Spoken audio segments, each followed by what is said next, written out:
Oh, there we go. So I run a small consulting firm, and here's my email address and my phone number, which a lot of times I call the helpline, Pollyanna helpline. If you want to talk to me about any of the things I talk about today, just text me at this number and I'll set up some time we can talk. All right? So we're going to talk about trust first. How do you define trust? I want you to take a minute and take a minute, write down if you have a piece of paper, or just think about it for a minute and think about how you define trust. What does it mean to you?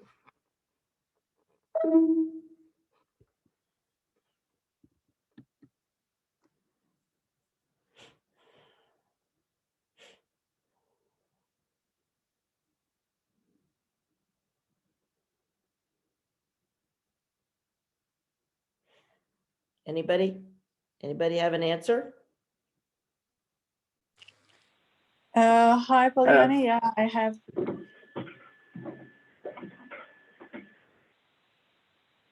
Go ahead, Nagar.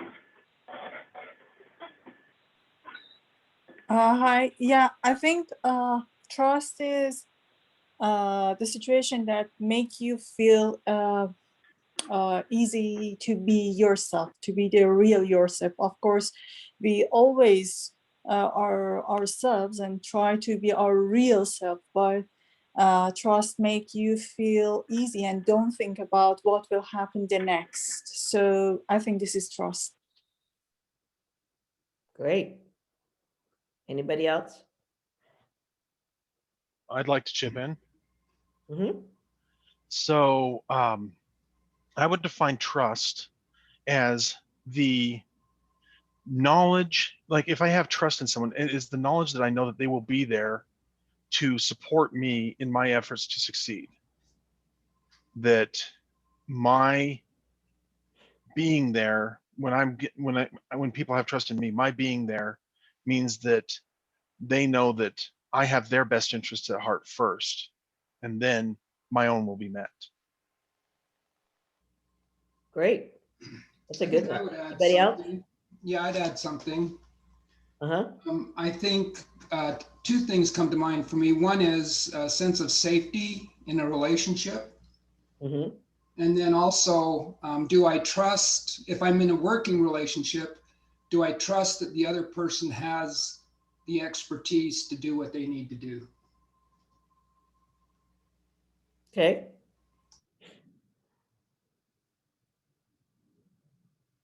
Anyone else? Nick, did you have one?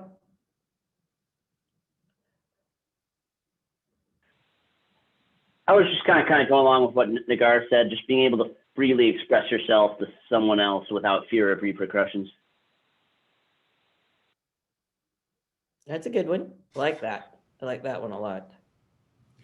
I think I would maybe go a little more basic and say that trust is having faith that someone is who they say they are and will do what they say they're going to do. I like that. We had a chat come in that says a place of psychological safety from Maria. Oh, that's a great one. That's a real good one.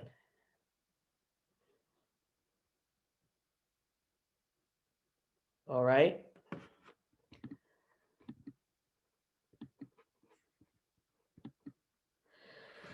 So if you had working with a team or you were a leader of a team and it doesn't have, you don't think it has trust, how do you know? What does it look like?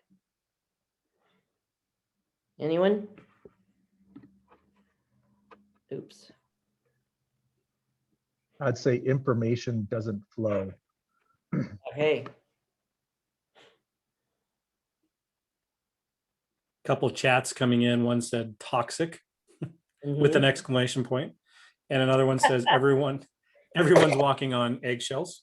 Mm-hmm. I think fear comes to mind. It's kind of the opposite of everything else that everyone talked about with trust. Mm-hmm.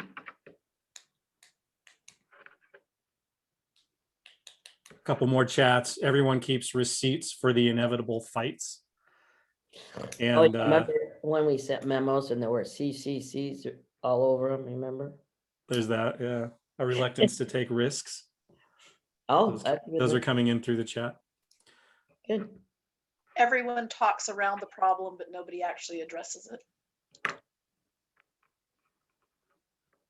Good. I think a lot of siloing could happen where people will just take work on their own and not share it because they're unwilling to share or don't trust that someone else will do it as well as they will. Oh, yeah, that's a good one.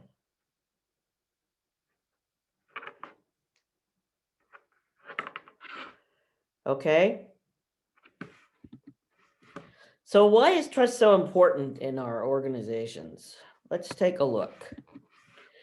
The data says that from 2004 to 2008, high trust companies outperformed low trust companies by 43%. Add 2009. What happened in 2008, 2009? Anybody remember? Are you guys all too young? Yeah, financial crisis. Is that it? Yeah, it was the financial crisis. Everything went out the bottom of it, the finances. High trust companies outperformed low trust companies by 126%. This is done by Great Places to Work. Great Places to Work is a company that ranks the greatest places to work for, I think it's Forbes magazine, the top 500, I think. They get out a questionnaire to a lot of the employees. I can't remember how many, but they get as many as they can. 32 of those questions are about trust. That's how they get this number. They'll ask questions like, do you feel like you're trusted to make decisions? Do you feel like you're trusted to do the work the way you want to do it, the way it ought to be done? You feel like you're comfortable in bringing up challenges and problems that are going on. So, and this means that this is like on the bottom line. This is like real money. Trust companies outperform the S&P, double the performance over S&P for 10 years. And in the Wyatt study, high trust companies outperform low trust companies by 300%. Now, if you think about it, you don't have to hire a highfalutin consultant like me to come and do this, teach you how to have trust in your companies. It's free. You can do it, and today we're going to talk about how you create a culture of trust, and then how you help people take ownership in that culture of trust. Let's take a look a little bit about the lack of trust price tag that's costing us in our organizations. The transaction costs. Think about when you don't trust somebody and they're doing a project with you or on your team. How many times do you check in with them to see, are you getting it done? Are you on track? Do you need any help? You're constantly adding these transaction costs over and over and over again. So if you think about a team that doesn't have trust, how much time do you think they're wasting on transaction costs? Anybody have a percentage? Anyone? Guessing at Pareto, 80%. 80%. Good one. Anybody else?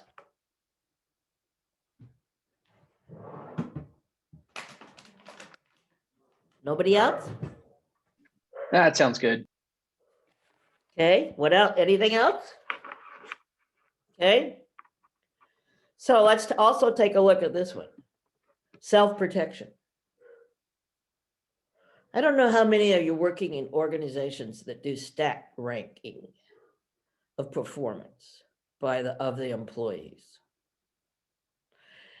But I remember, I think it was a company that every year fired the bottom 5% of the people, performers, bottom performers in their company every year after the review. So if you think about it, you don't want anyone to help take your ideas away from them. you're going to protect yourself. You're going to make sure that you do work what you get acknowledged for you doing it and not sharing the workload with anybody else. I mean, it's not collaborative. Why would you want to help somebody achieve a goal when maybe they get the credit and you don't? So self-protection in an organization is a big one.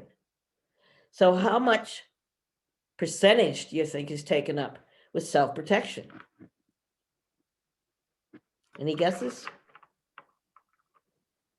I'm gonna guess at least half myself. Half, 50%, Yeah. 40%. 40%? Yeah, those are pretty good guesses. I think when we really work in companies, we know what that feels like. The only study I could find on this showed 30% is wasted. But I'm sure that you guys are closer than 30%. Finally, broken trust. If there's broken trust in the team, I figure that trust is like this rope.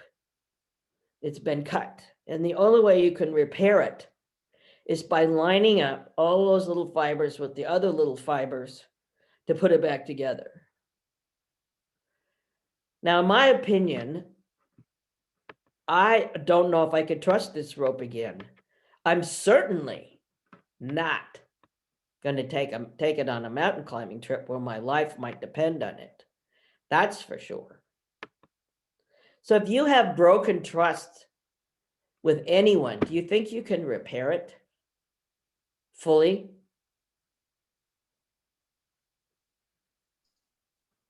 I'm thinking it'd probably take a significant amount of time to fully repair, depending on how severe that I was trust is thinking the broken. same thing. Yes. At the back of our minds is always that thought of, when's the other shoe going to drop? Yep. That will always be there. Once trust has been broken, it cannot be fully repaired, because we will always have part of us that will never trust that person again. And it's just human nature. When I think one of the hard thing too is when you're working on a project and you have several members on the team that maybe you lose trust on, then it really encumbers the project and slows it down. Yeah.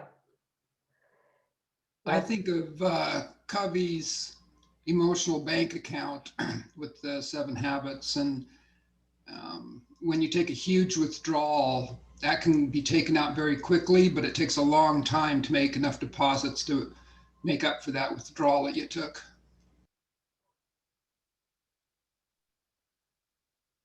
I personally agree with that, but I also do, maybe I am too much of an optimist, but I do believe that trust can be rebuilt. I think it is something that takes time. And depending on the severity of the trust that was broken, it could take a very long time. But I believe that we can kind of overcome, situations and move forward. I wouldn't say it's easy, but I do think it's possible. Yeah, I think you have to ask yourself as a leader, if there's a member of the team that broke trust with the team, how long and that broken trust is getting in the way of the performance of the team. You have to ask yourself if you should try and let the team work it out, or let this guy move to another project. Well, and I would think that you're also looking at, how are you, as if that trust, like has been said, how deeply was the trust broken? Does this person have a history of breaking trusts? There's the other factors that you factor in there as to whether or not you want to try and rebuild that trust. Yeah. I had a Scrum Master come to me once and say that he had a person in the team, in the Agile team, who had broke trust with the other people. And he said, what should I do about that? And I said, well, what do you want to do? Because I'm not big on giving a lot of answers. He said, well, I think I want to talk to her and tell her she's got to go to the team and, deal with it. apologize and try and rebuild the trust. And that's what she did. And she stayed in the team, became a full-time member, but I think that's a rarity. All right. So how do we create a culture of trust? I heard you, a lot of people talk about when we were defining trust about the fear. And I say, remove debilitating fear. Now, I'd love to figure out how to remove all the fear, but I haven't figured out how to do that yet. I'm still working on it though. But if any of you have any ideas, please email me. I write it up in an article, get it published, and won't give you any credit. Just so you know.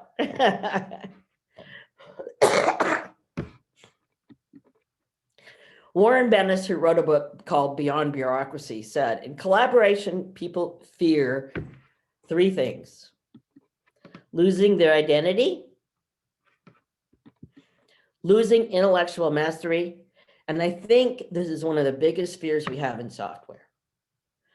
People like to think that their mastery of a software topic or a software area is what makes them valuable to the organization. And they're afraid if they collaborate, they will lose that.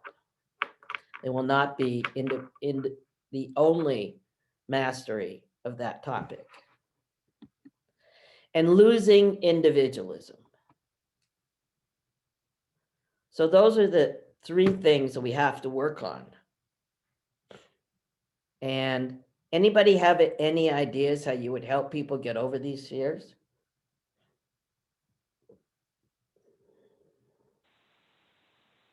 Well, one example I could think of, like as being a scrum master for a lot of teams, is I think it's always a good idea to try to make yourself redundant and make it so that the team can thrive without you.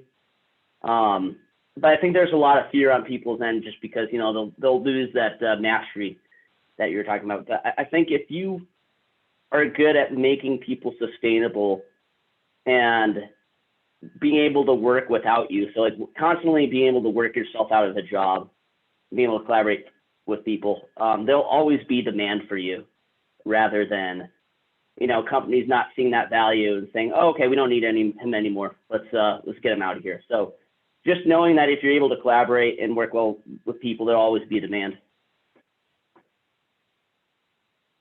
Okay. Anybody else? I think verbally recognizing the team's individualism or their identity and their mastery, you know, by saying, you did a great job in blah, blah, blah, because of your skill sets, because of what you have learned. I think or your experience, that's a great way to help with that too. Okay. What other things do people fear?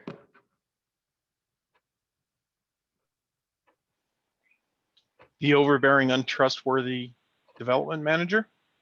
You mean the micromanager? Yes, any job that's worth doing is worth doing right over somebody else's shoulder. Yeah. I know. I just get so frustrated with that. It still goes on. I can't believe it. Just change, fear of the unknown. I say a lot of people fear that fail fast mentality. Good point. Yeah, I was going to mention failure as well. I think failure and being called out for it. Yeah, it's, you know, and that goes back to that trust issue.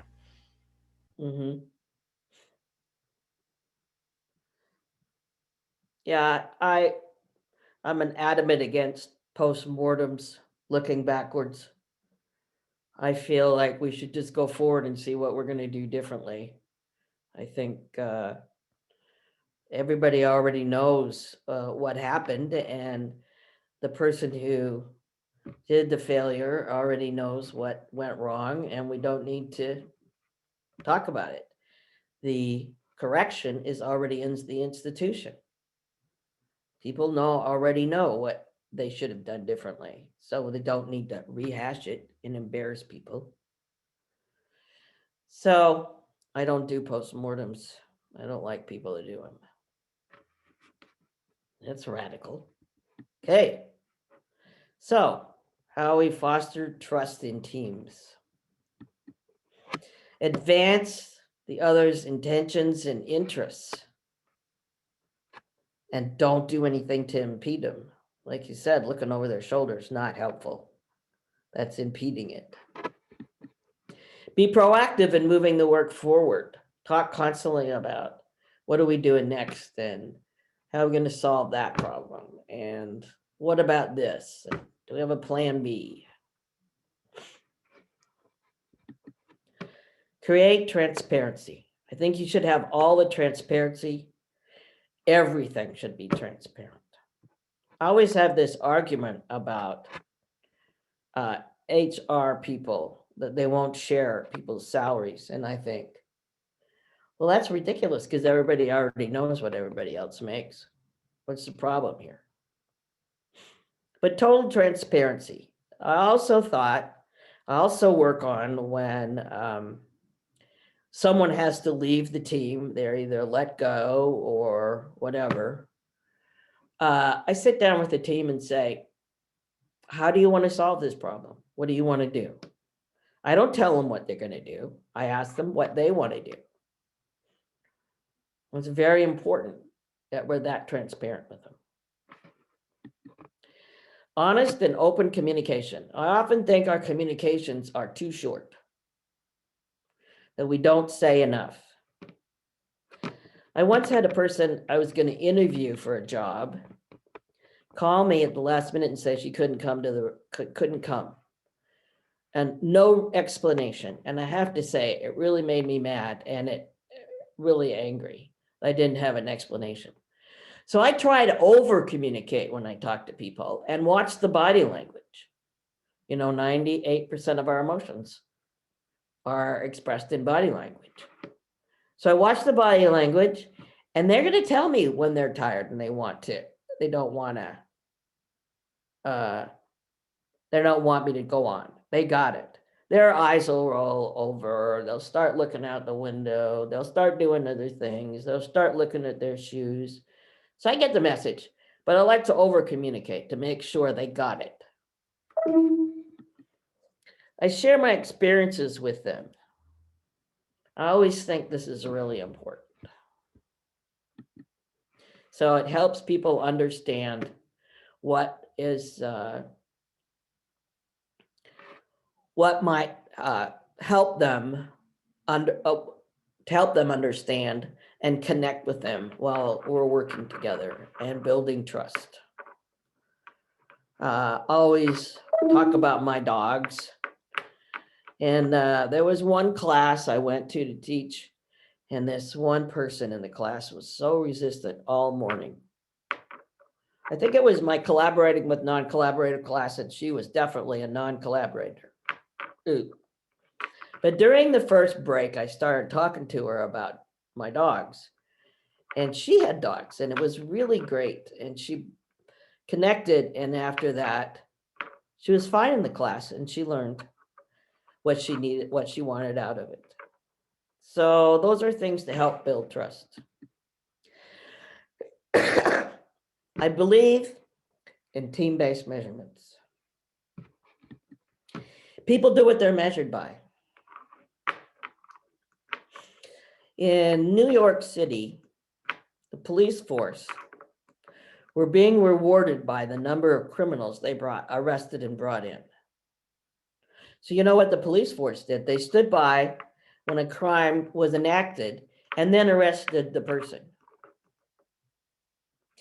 So then the police department changed their measurement. So the measurement was less crime in the neighborhood. So as they saw a crime about to happen, they'd arrest the person and they would stop the crime from happening so they wouldn't have to arrest them. So you need to measure results, only results, nothing else. I can't believe people still sometimes talk about whether measuring people from 8 to 5. I don't think we have that anymore anywhere, but I do hear about it in other industries. And you let the teams evaluate themselves.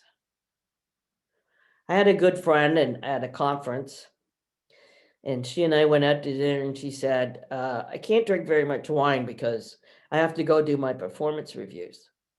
And I said, why are you doing them? I said, how much do you know about the performance of each person on your team? They probably know better than themselves, and the other team members know better. So she did it. In the next conference I saw her, I said, how'd it go? And she said, well, they were a little tougher. Some of them were tougher on themselves than I would have been. And then the team was there, so I went and asked them, and they said, oh, it was great. They learned a lot. So those are kind of things we can do to help teams feel like they're trusted. I remember one time now that I think about it, is a Scrum Master contacted me and said, management wants to see the results of our retrospective. I said, well, they don't get it. They don't get to have it. You don't have to share it with them. That's just for the team. Very important. We have to build confidence, and you do this by short iterations and early wins. We know how this works in Agile. It's very typical. The early wins, you need to celebrate it. Therefore, the fireworks here. But I always find this very interesting as well, because when a team succeeds at something, the manager decides, or the leader decides how they're going to celebrate. He'll go get pizza and whatever. And I think, yeah, right. You just took ownership away from the team again. Let them decide how they want to celebrate. Ask them what they want to do. It's been a very eye-opening experience for me. You have to protect the team boundaries as much as possible. That means that all the crap work and all the paperwork and all that stuff your teams have to do, keep it away from them. Minimize it as much as possible. That's your job as a leader, to remove the barriers and protect their boundaries. And what's a leadership role in all of this? Trust first. I remember the first Agile conference we had, they had Executive Summit. And I was sitting in on it. And the question was, if you had an executive that was going to bring Agile into his company, what advice would you give him? And I said, trust first. That's it. And the reason is, suspicion's a permanent condition. Why should someone have to prove their trust? In fact, it probably might not ever happen. So I always trust first, and I haven't been disappointed too many times. Once in a while, but not a lot. Everything is good. You have to be authentic, because if you're not authentic, your team will know it, and they'll run right over you. You have to stay positive, be as positive as possible,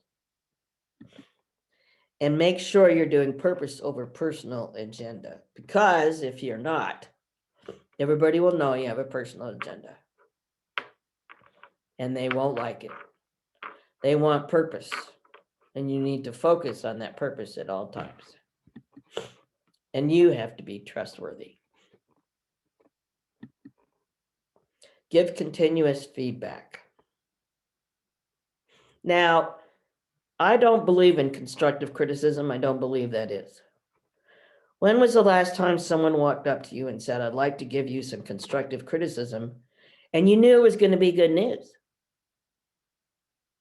Anyone? Crickets. Yeah, Rick. Rob.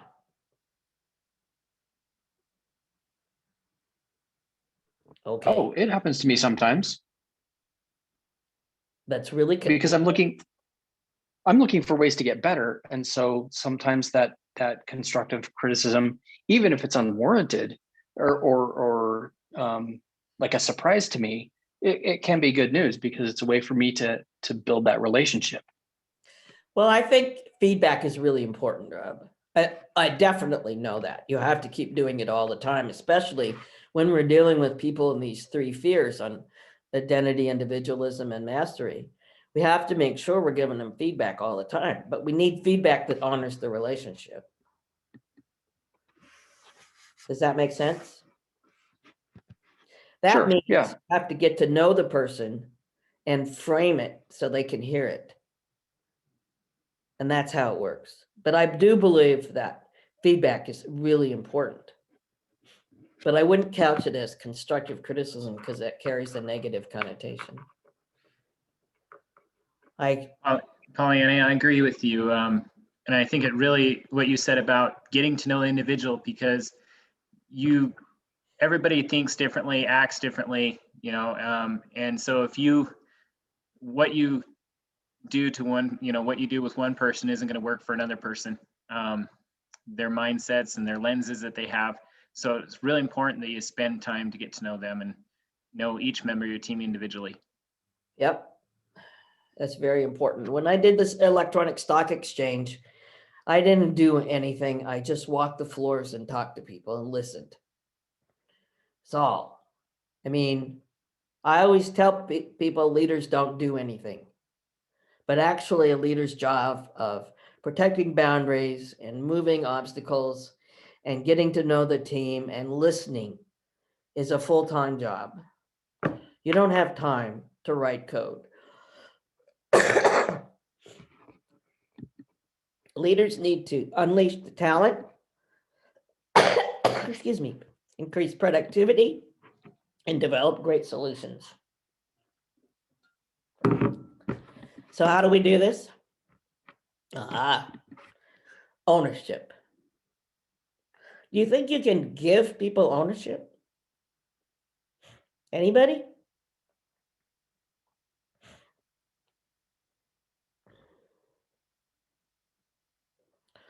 Yeah, I think you have to help people take it. That's the key here. Especially if they've had a bad leadership in the past who always told them what to do. They're now going to be very hesitant to do anything, take it up ownership on. I use Authentic Motivation by Alfie Kohn, who wrote Punished by Rewards, which is about school systems. But he has one chapter that he talks about the 3 C's. Foster collaboration, encourage people to collaborate, do sticky note sessions, solve problems together, get them to solve problems together. Let them make decisions. Let them make their decisions together. I believe that all the decisions should be made at the edges of the organization, the ones closer to the customers. And developers are very close to customers. There's a study in Stanford that showed that people in positional power make decisions based on less information. So if you want all the information, you have to let the teams who are closest to the information and have the most data to make their decisions. The second C is let people choose. Let them choose how, what, and when. Agile is pretty good on this. But letting people do it how they think best, that's why we hired these people. That's why they're working with us. And content. We have to provide meaningful work. Now, I don't think we really have this problem in software. It's a lot of depth and a lot of breadth for our people to work on. I think we provide meaningful work. You can help people take ownership, letting the teams figure out the how they work together. Not how to solve the problems, but how to work together, how to get things done. Create a safe place to fail. This is really important.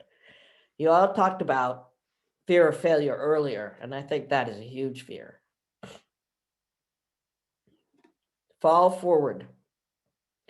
Figure out a place to fall, place to fail, and create a safe place for it to happen. Get the right people on the bus in the right seats on the bus.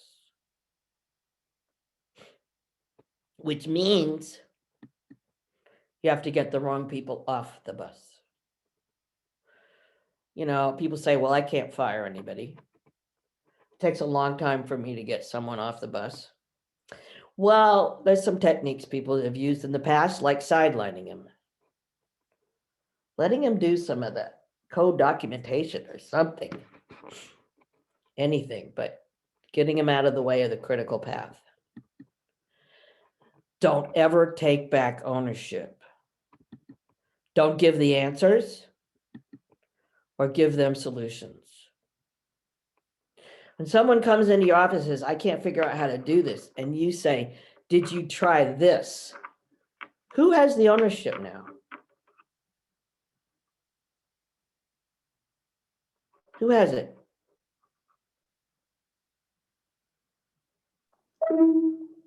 You as the leader do. Yeah, you just took it away from that person in that team. So you can't do that. You can't give them answers. So at IBM, the architects had to approve every single design of the developers. Now, you can imagine what a bottleneck that was. And also, when they approved it, who had the ownership? If the architects approves it, and the developer goes down the pathway to solving it their way, and it doesn't work and it keeps failing, what's he going to say? He's going to say, I'm not doing it right because the architect said it would work. But IBM changed and the architects didn't approve everything. They would have an open door policy, and anyone wanted to come in and talk to them about their solutions. They could, but they never approved it, yes or no. So if the developer goes down the pathway on what he thinks is the solution, and it doesn't work, what does he do? He pivots and does something else because he owns it. So you're going to ask questions. You're going to ask questions that help the teams discover the solutions, and your question cannot contain the solution, folks. Here's my favorite one. How would you like to solve it? What do you want to do about that? And my business partner said, what would you like me to do? Just ask questions and don't give any answers. I know this is very hard. I had a CEO say to me, well, my accountant came in one day and he had a mistake in his accounting. And I said, well, you can't tell him that he made a mistake. He said, well, why not? He made a mistake. I said, because if you tell him that he made a mistake and you tell him the answer, next time he won't check his answers. He'll just wait for you to fix it. But if you ask them some questions and say, how did you reach this? How did you get there? Things like that, then maybe he'll go back, solve the problem, and fix it himself. And he'll do that in the future. So in summary, we talked about trust first, removing the debilitating fear, and building cultures that foster trust. And we talked about the authentic motivation of the 3 C's: collaboration, content, and control. Help let the team find the solutions and don't take back ownership. Ask questions, don't give answers. Now, like I said, this is not easy. It's very hard, especially at first. So every time I'd go teach a class, I put a little sticky note on my computer right to the side there that said, don't give any answers. Ask questions, no answers. Until it started to become a habit for me. So, do you have any questions for me?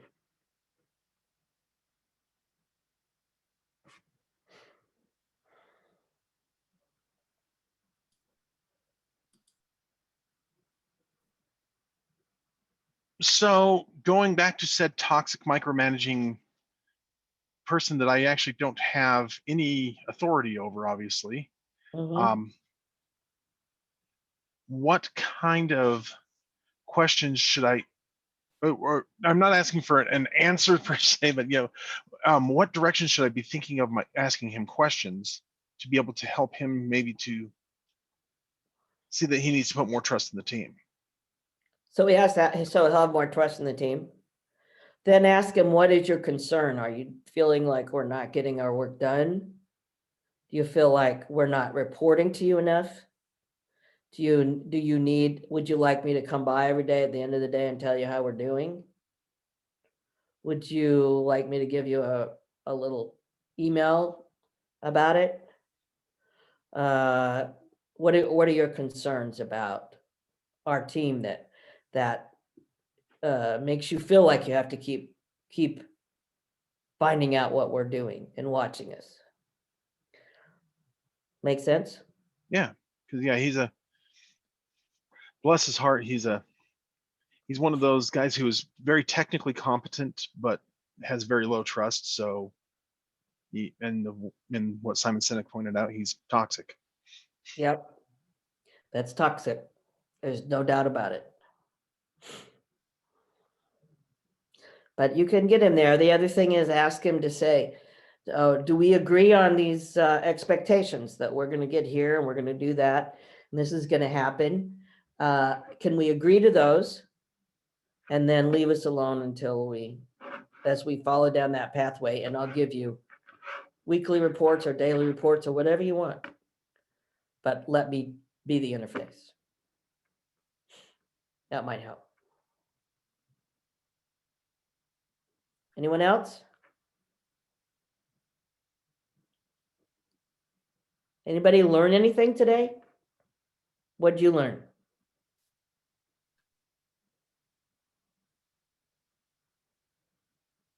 Is anybody there?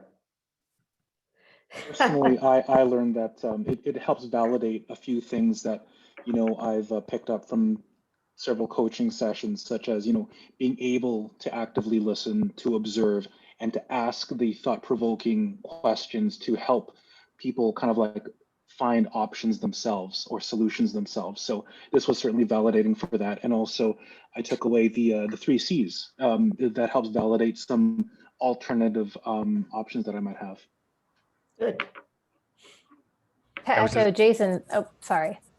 No, go ahead. I was just going to say that, just echoing what Jason said. I mean, I think the validation part was good. I mean, a lot of the information I'd had exposure from different sources, but this was, I think this did a really great job of just kind of compiling all of it into one presentation and making it more digestible. So yeah, thank you for that. Great. And I echo what they both just said. I think sometimes hearing it from a different perspective or in different wording is always valuable. And I think right now that whole idea of like trust first, I've always said like have that positive intent, but I really like the, trust first mentality. So. Great. I like what you said about having people solve their own problems. And I think that is what will build trust in the team, and having the team shoulder that responsibility is really key too. So that if the project doesn't go as expected, it's not just down on one individual. It's we all learn from this experience and what can we do to improve. Yep, that's good. On your questions related to getting the wrong people off the bus, where you were saying, what would you like to do and what would you like me to do? I found that also works well for those that you want to keep on the bus, because it shows that they have your support and they're making the right decisions, and that you make sure that they're empowered with that ownership and they know that you're there for them. And I found that when I pair that, what would you like to do, thing and they go through what their thoughts are, I usually have a follow-up question, which is, did you consider? And it doesn't give them a direction, it doesn't give them the answer, but it says, did you think about this particular aspect of it that you might not have considered? And then they take that away, come back, they still have that ownership, but it allows them to go into a direction that maybe they had not thought of before, that might be critical for the task they need to do. You have to be very, very careful of that, because that could be seen as, they could see it as, well, I have to look at that, or that is the right, they could see it as, that's the right way because Terry told me it was. Yeah, I tend not to, again, because they may come back and say, oh yeah, I did think about that, but the reason I didn't do that was because of X. And I was like, oh, that's really good. I just want to make sure that they've got the main points covered of what we're trying to accomplish, especially when it comes to client relationships and things, and especially, like you said, being open and being transparent, because there may be aspects that they didn't know and I hadn't provided that information to them. And so I'm like, okay, well, shoot, I forgot to give them this piece of information that's critical for what they have. And it allows you to have those transparent conversations. Yeah, you can also frame it like, what else have you thought about? Why did you go down this pathway? Why are you looking in that direction? And if you feel like you've hit a roadblock, who can help you get out of it? Instead of, if you're the leader, then you're in a very different position. If you're a team member, what you're doing is great. But if you're a leader, you have to be very careful that they don't take away the idea that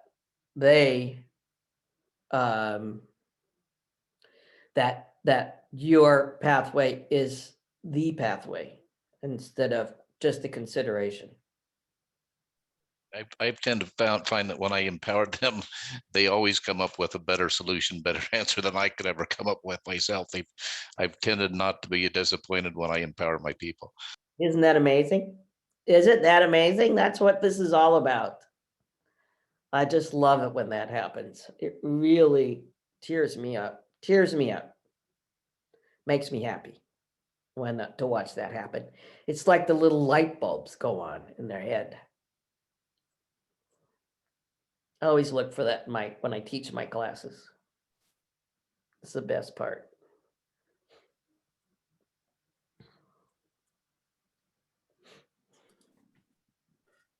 Any other questions?